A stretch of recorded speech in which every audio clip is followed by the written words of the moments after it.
कार्तिक मास महात्म्य अध्याय 2। ओम नमो भगवते वासुदेवाय। कार्तिक महात्म्य की श्रृंखला में अब श्रवण करते हैं कार्तिक मास महात्म्य अध्याय 2। प्रेम से बोलो जय श्री कृष्णा।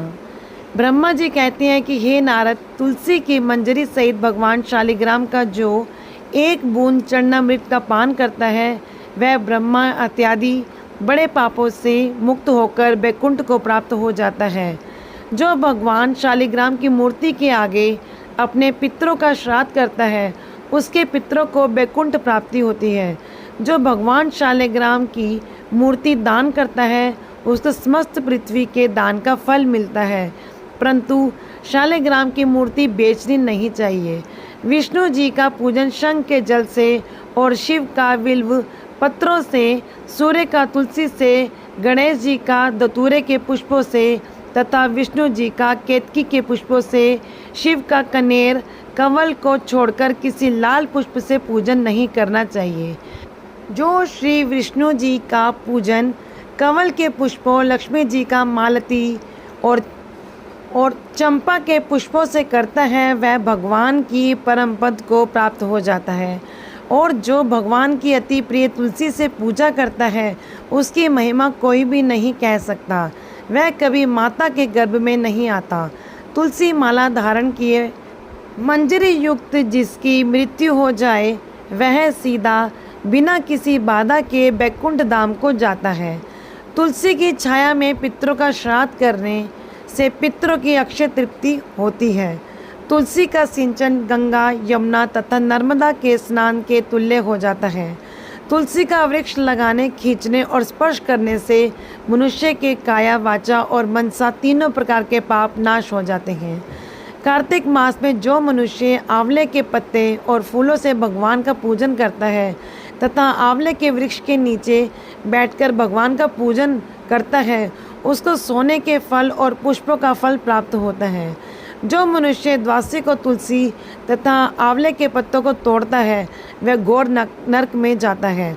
जो मनुष्य कार्तिक मास में आंवले के फल, तुलसी और गोपी चंदन की माला धारण करता है वह जीवन मुक्त हो जाता है। इस प्रकार व्रती पुरुष भोजन करके चंदन, पुष्प, पान और दक्षिणा से ब्राह्मणों को प्रसन्न करे, सारे मास भूमि पर शयन करे, ब्रह्मचार्य का पालन करे, पत्तल में एक समय भोजन करे, मौन व्रत धारण करे, वह शूरवीर और कांतिमान होता है। जो एक समय भोजन करता है वह भी आंवले बैठकर उसके 1 वर्ष के पाप नष्ट हो जाते हैं। व्रती मनुष्य को शहद, कांजी, दाल, तेल, कच्चा भोजन, दूसरे का अन्न तथा किसी प्रकार का तामसी भोजन नहीं करना चाहिए। रविवार को आंवला ना खाएं। देव, वेद, गौ और ब्राह्मण की निंदा ना करें। मांस आदि का सेवन ना करें। अब इस प्रकार के मांस कहते हैं मिट्टी से उत्पन्न हुए नमक, मसूर, बासी भोजन, तांबे के पात्र में डाला हुआ दूध आदि केवल अपने लिए ही पकाया हुआ भोजन नहीं खाना चाहिए। रजस्वला स्त्री, मलेच्छ, पतित, पाखंडी आदि से वार्तालाप नहीं करना चाहिए। इस तिथियों में इन एक एक चीज़ों का भोजन नहीं करना चाहिए।